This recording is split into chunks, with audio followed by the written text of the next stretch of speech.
Fala galera, Gui Ferraro chegando com mais um Na Cena e hoje iremos falar sobre Anéis de Poder, Senhor dos Anéis, a série da Amazon Prime Video, episódio 4, Morno. Vem comigo. Vou começar falando um pouco num apanhado geral sobre o que eu tô achando da série, tá? E depois eu vou entrar diretamente no episódio e nos núcleos que foram abordados nesse episódio número 4. Tá? Sem spoilers, sem spoilers. A série tem uma produção incrível, tá? Ela tem uma direção de arte absoluta, um CGI perfeito, uma fotografia lindíssima, né? Figurinos belíssimos, objetos todos detalhados, né? Toda a produção de arte do filme é impecável, tá? Mas a gente vai começar a refletir sobre alguns aspectos que tem me feito observar que estamos com alguns problemas de inconstância na série, tá? E eu creio que esses problemas, né, eles vêm muito da cadeira de direção e dos roteiros, né, da narrativa, tá? Então eu vou explicar mais ou menos para vocês o que eu tô achando e por que eu tô achando esses erros, esses problemas, tá? Isso não faz com que a série seja ruim, tá? Mas faz com que a série não seja uma série top, não esteja num alto nível. Existe uma discrepância nos núcleos narrativos. Assim, cada núcleo e cada bloco, né? Cada núcleo é um bloco, digamos assim. Cada arco, né?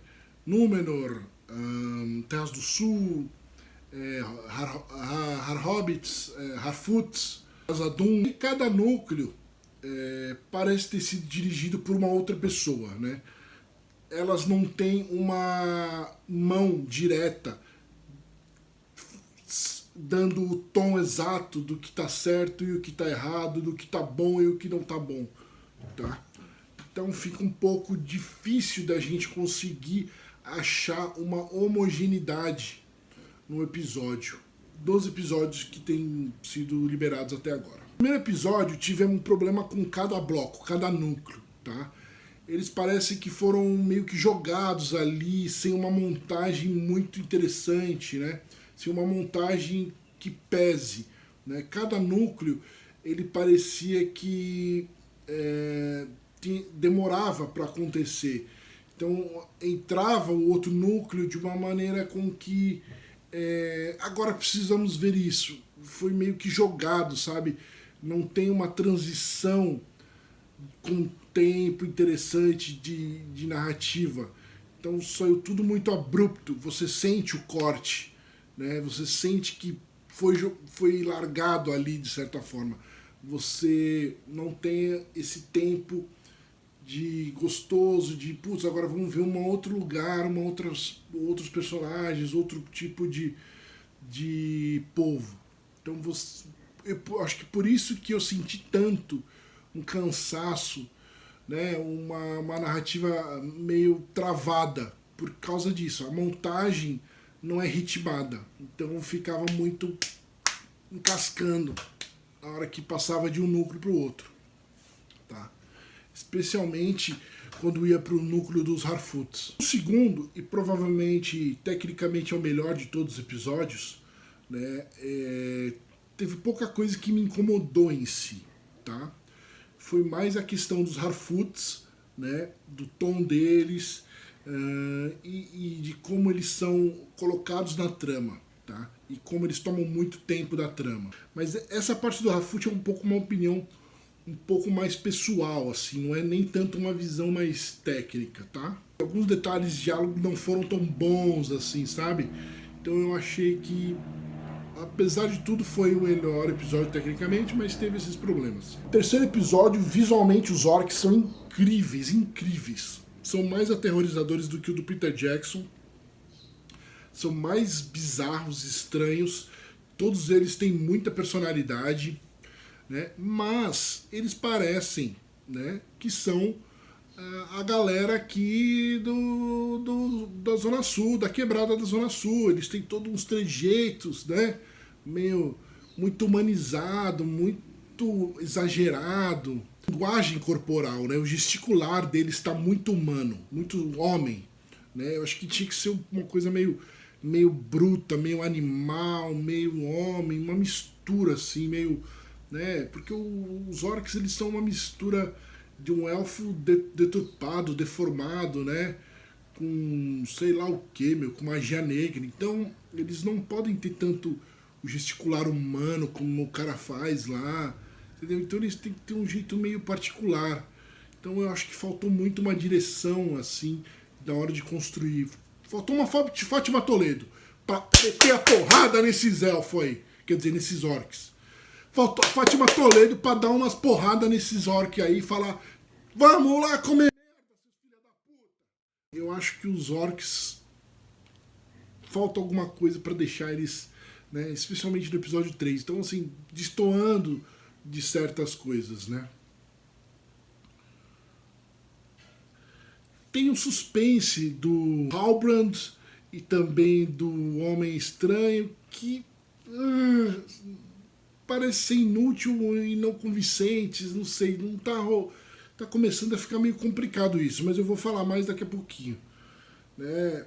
Os Harfoots ficaram muito bobos do episódio 3, né? Destoou muito, né? Eles não parecem seguir o mesmo drama da Terra-média, né?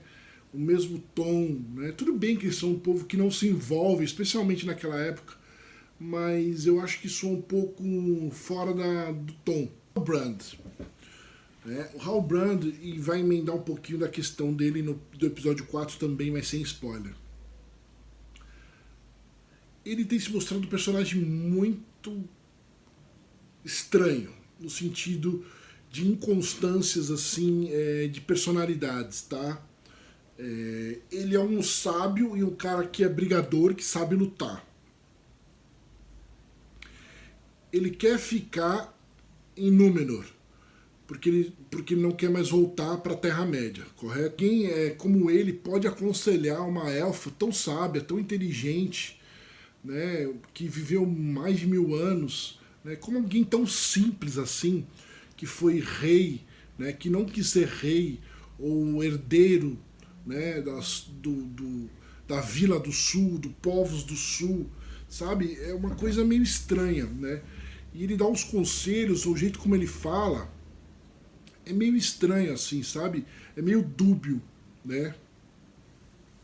Eu não sei se isso é tudo uma questão de suspense, que eles estão fazendo isso para deixar a gente pirando nas coisas e depois não vai ser nada disso, é só de propósito, ou se é uma questão muito de criação de personagem. O cara vem desse lugar simplório e é todo sábiozão e tal, sabe falar em Númenor, sabe agir em Númenor, e a Galadriel não sabe, né? Ela tá muito imatura, né? Inexperiente, né? E esse cara que tem, sei lá, 30 anos de idade, tá muito mais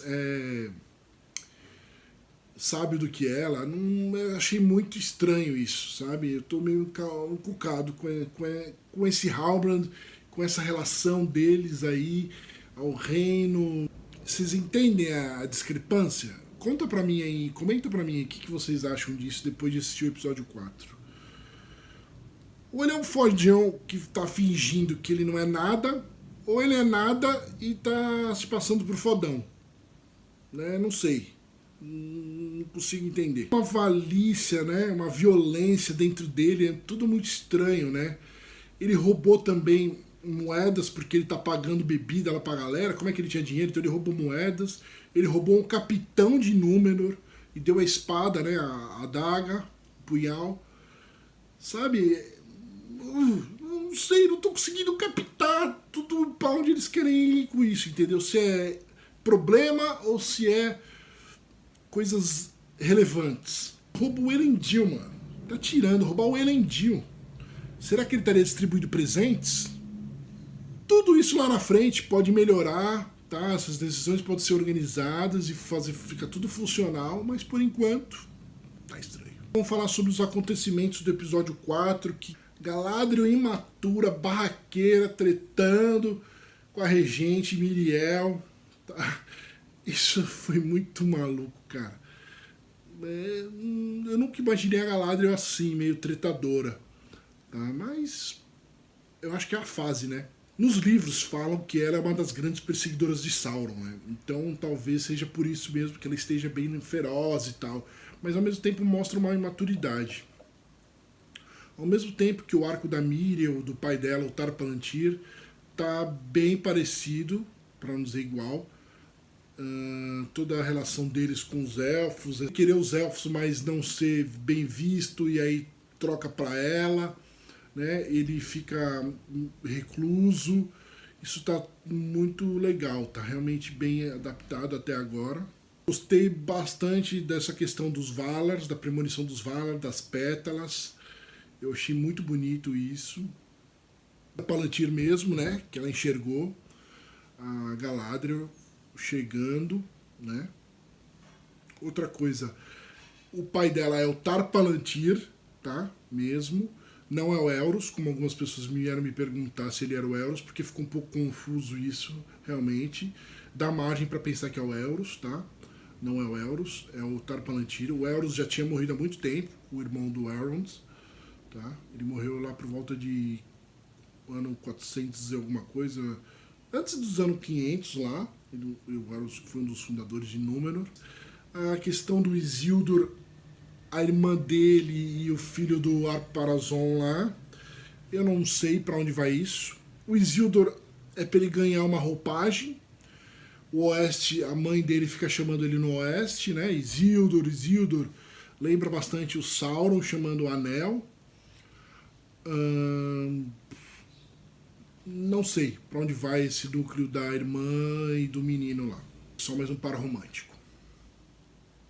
Ou se é só encheção de linguiça. Né? Poderia ter sido qualquer outro personagem, não precisava ser os filhos de nenhum dos dois. Né? Nem do Elendil, nem do Pharazôn. Arondir. Arondir, ele tá tendo o núcleo mais interessante de toda a série até agora. Quem diria, né?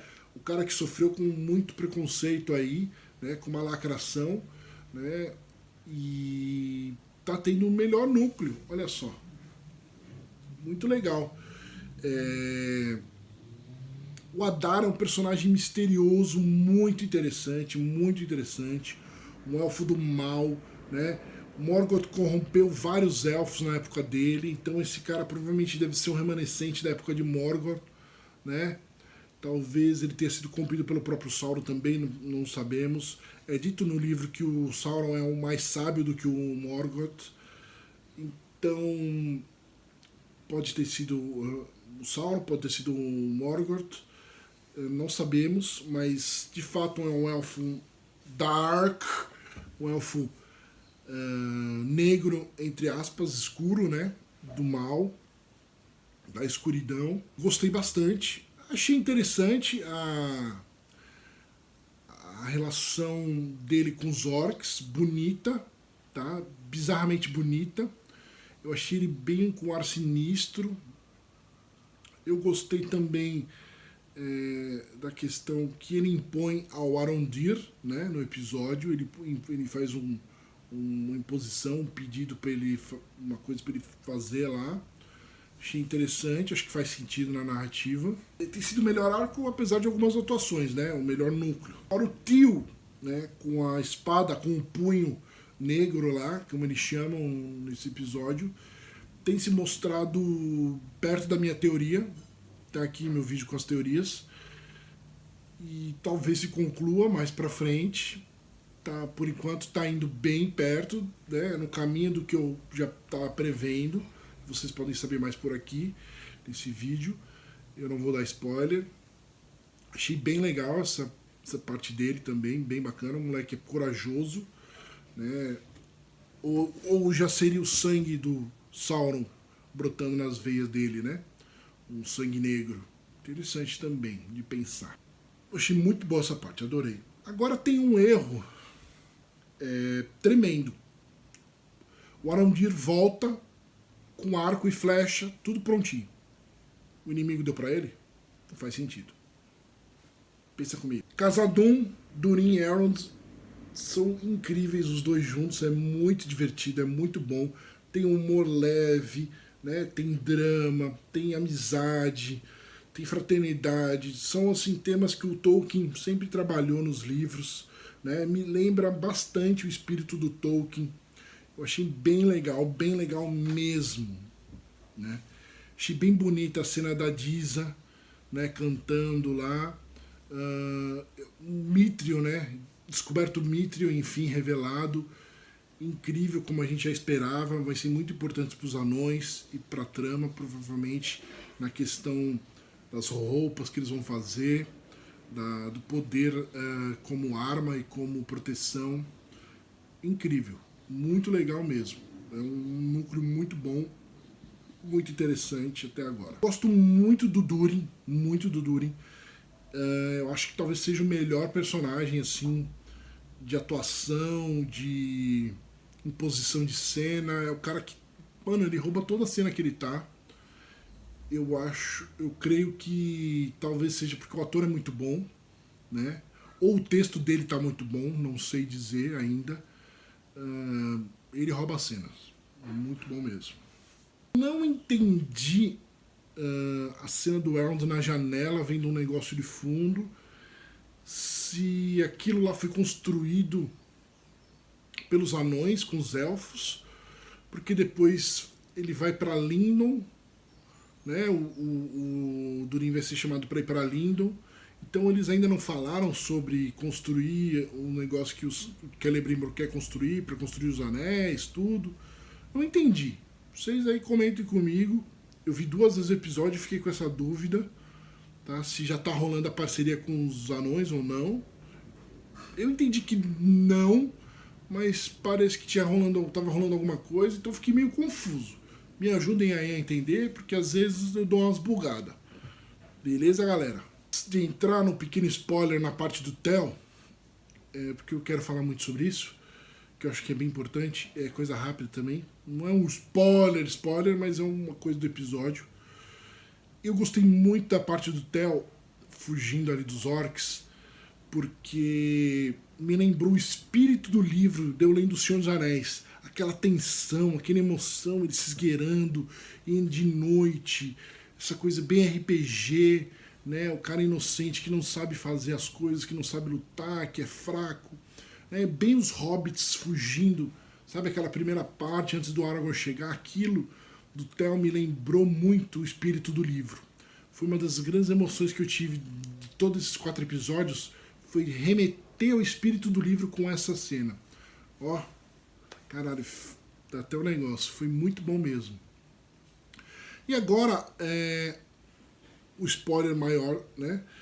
O senhorzinho pega lá, mostra a mão, né, o braço, mostra o braço lá pro tio, né, mostra a marca, e o tio mostra a marca dele, e eles falam do meteoro, né, que aquilo é um símbolo, que aquilo foi um aviso das coisas do Sauron, né, um aviso do mal, de que está chegando, de que está por vir. Então esse aviso tem a ver com a chegada do Sauron. O Sauron está naquele meteoro, ou seria o Balrog que estaria vindo para avisar, né? Mas de certa forma tudo indica o mal e o Sauron. Não oficialmente como pessoa física, talvez, mas como chegando. Então eu acho que não tem como ser baseado nisso um Gandalf ou um dos Magos Azuis. Ou é o Balrog, que tá na minha teoria, que vocês podem ver nesse vídeo aqui, ou é o próprio Sauron chegando. Mas é isso. Um episódio mediano, mas interessante, com algumas coisas bem legais. Não deixem de se inscrever, por favor, tá? Põe o sininho aí, curtam, por favor, curtam e deixem sua opinião. É sempre legal conversar sobre, criar teorias, discutir, tá bom? Estou sempre online aí para conversar com vocês. Um grande abraço e volte mais vezes.